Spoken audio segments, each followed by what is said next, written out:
My name is Claude. Thank you very much for the introduction, and delighted to be here with my colleagues this evening. A special thanks to David Shaw, who was a graduate student of mine at the Joseph Corbell School of International Studies, where he got his master's in human rights and then became my colleague in the Human Trafficking Center that I direct. Let me begin by stating that I'm going to talk a little bit about some of the misuse of drones, and my deep concern in the present use of drones. But like Jim, I am of the opinion that there is a use for that particular weapon system. The problem is perhaps how it's not being used properly, or the potential of further misuse. So let me say a couple of words by introduction to further that, if you don't mind. I have a kind of a strange and eclectic background. I'm a graduate of both Harvard Divinity School and law school, so I'm trained as a lawyer, as a theologian, and as an ethicist. I was also appointed as the first Buddhist chaplain at Harvard University by the Dalai Lama, so I have a kind of a weird mix of interests and issues. I came actually to the Corbell School of International Studies as a national security wonk. That's why they hired me. And then I wound up becoming the director of the Human Rights degree program. And so I'm a person who is interested in the issues of human security with an emphasis on human rights. I've also been teaching for a very long time. I teach international law and human rights. I teach a course on forced labor and human trafficking. I teach on the rule of law. I teach a, unfortunately, very popular seminar on torture, the only one in the United States that I'm aware of. And I've been teaching for almost 10 years IHL, or LOAC, International Humanitarian Law of Armed Conflict. IHL, my colleagues at the Air Force Academy refer to it as LOAC, the Law of Armed Conflict. I'm also a LEM, or a LEM-R. A LEM is a designation given to me by the Pentagon. It means I'm a law, ethics, and morality guy. I'm the person they call on after the fact that they have developed a weapon system to then come in to make an assessment as to whether it is acceptable in terms of law, ethics, and morality, and also sometimes put on my religion hat.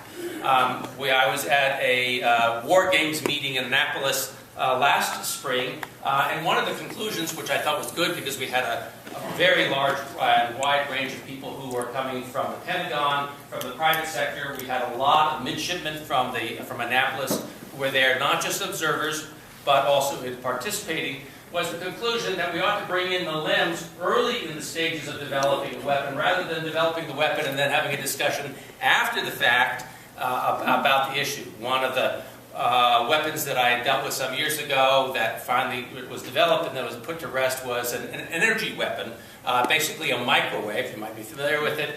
And it was very effective, very cool weapon, except the problem is that you know what microwaves do, right? How it heats things up? Well, when you point it at a human being, it does the same thing. It boils the water underneath the skin, which is a very uncomfortable process. It had some very good, quote, good, I put in quotations, uses, except that it violated everything that we could think of in terms of law, ethics, and morality, and was scrapped. The downside, of course, is you can go online and find this weapon, by the way, demonstrations, is now that our others, including potentially our enemies, know that this weapon exists and can, by not perfect reverse engineering, figure out how to produce the weapon, even if we don't use it.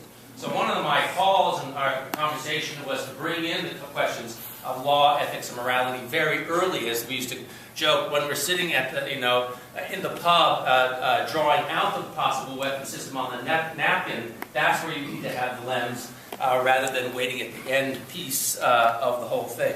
I also ought to say I've been doing a lot of work for many years on the law of war issue.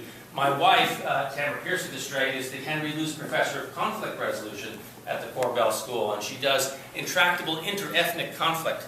And we often joke that if she doesn't do her job right, it's me who gets stuck trying to figure out how to pick up the pieces, because if the conflict goes awry and the resolution doesn't come about, then one of the issues is the Clausewitz sensibility that, and I will butcher, of course, the actual statement, but warfare is basically an extenuation of politics and of diplomacy. It's the end piece. Some of you would say, and I would say too, that you could say it is a failure of diplomacy, but it's certainly part and parcel of the political process, not a separate piece of the political process.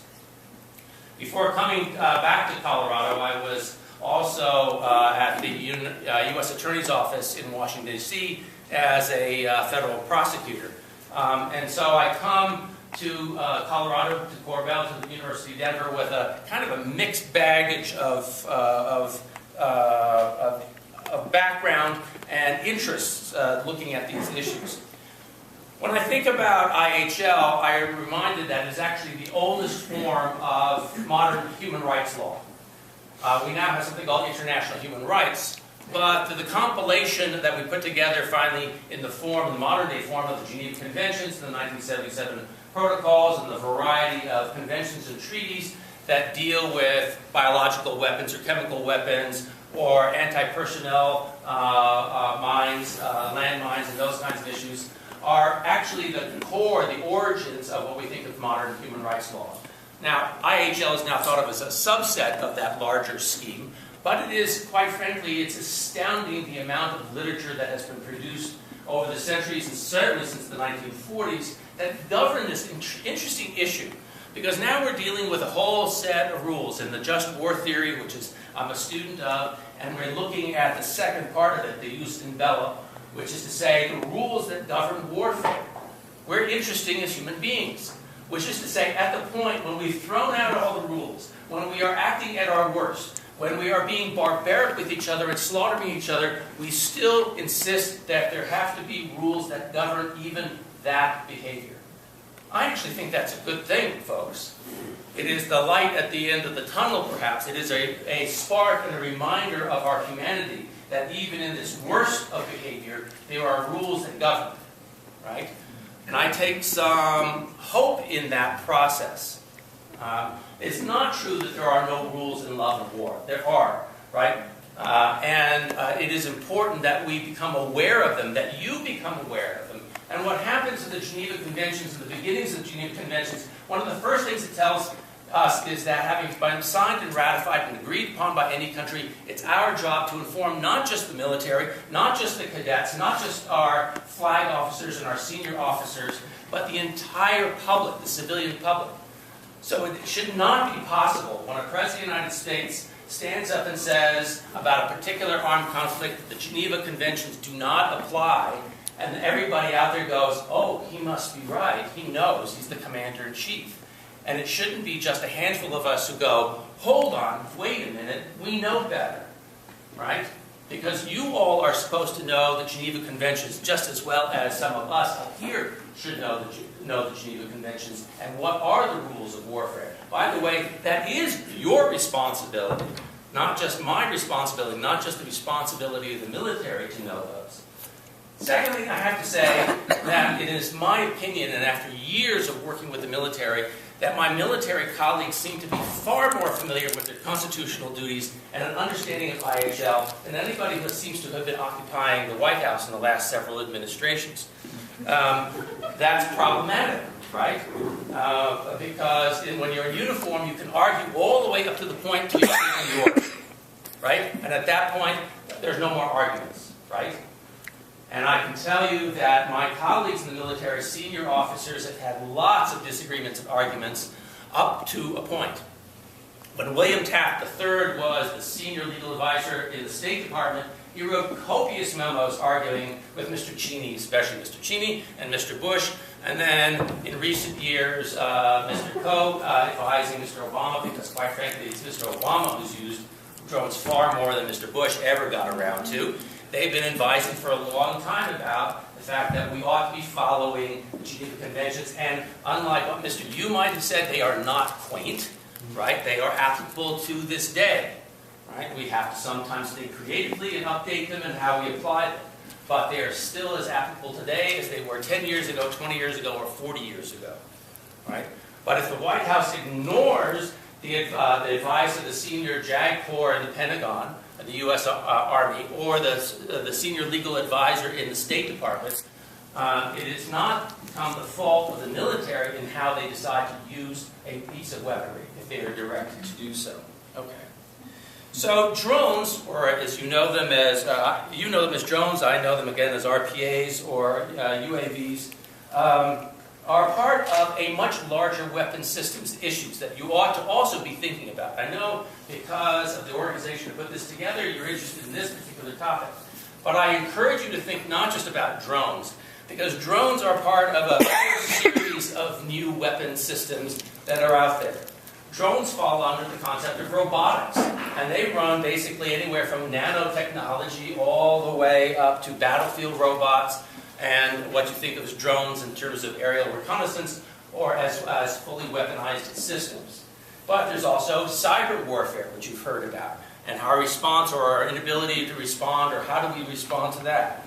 Bioenhancement, which is, by the way, not the simplistic idea of giving our soldiers or combatants some kind of drug to make them berserkers and be able to function in battle like the legendary figures. But in fact, we already use them in many ways. We have go, no-go pills for fighter pilots. We have the ability to give medication or some kind of drugs to be able to focus in on a computer screen for 14 or 16 hours a day without being distracted by anything. All of which are important, potentially important things to use.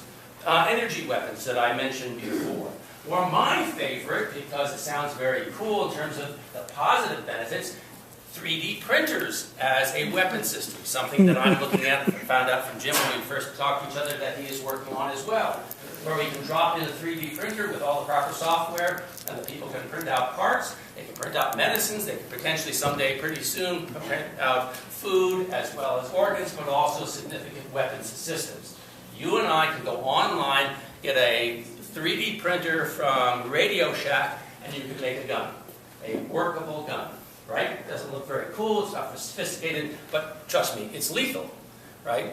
And so that's already available to you and me as civilians. Of course it's going to be that much more available for those who have need of it in more sophisticated manners.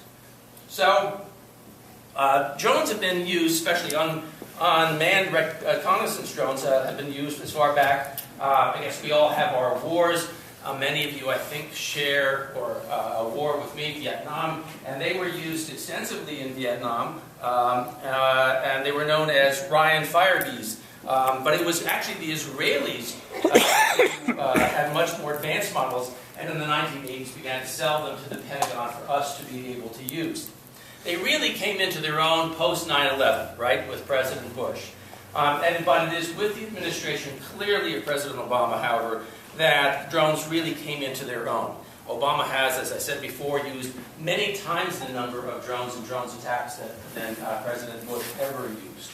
We first used them as a weapon in February 2002 to go after our public enemy number one, which was state number one for a very long time, which was Osama bin Laden when he was in the Pakistan province in Afghanistan. So we used weaponized drones going back to that point. In 2012, the global market for drones was $6 billion. 50 countries have acquired or are in the process of acquiring drones, and 27 countries are developing weaponized versions of drones on their own, not buying from us, but on their own. This is clearly a Pandora that has gotten out of its box, without a doubt. In Pakistan, if you look at the use of drones in 2004, one drone was used. In 2008, 35 drones were used. In 2012, 2010, 117 drones were used. In Yemen, between 2002 to 2008, only one weaponized drone was used. In 2009, only two. And then all of a sudden, in 2012, 42, and the numbers have continued to mostly increase until very recently. I think actually, by the way, there's a good sign in the fact that drone warfare is being taken out of the hands of the CIA and being turned over to the Department of Defense. I think that's a very good sign. I think you will see much more restrictive use. There's much more sense of credibility going on. Okay. So one of the many issues is when we figure this process out and looking at these issues, the use of drones, as we look at things like what is the status of the armed conflict? What is the status of the actors? You either have combatants or you have civilians. There is no such thing as an unlawful enemy combatant. That is in the imagination, the fervent imagination of the United States. You're either a combatant or you're a civilian. If you are a combatant, you have lots of rights and responsibilities, including the right to be able to commit homicide without any legal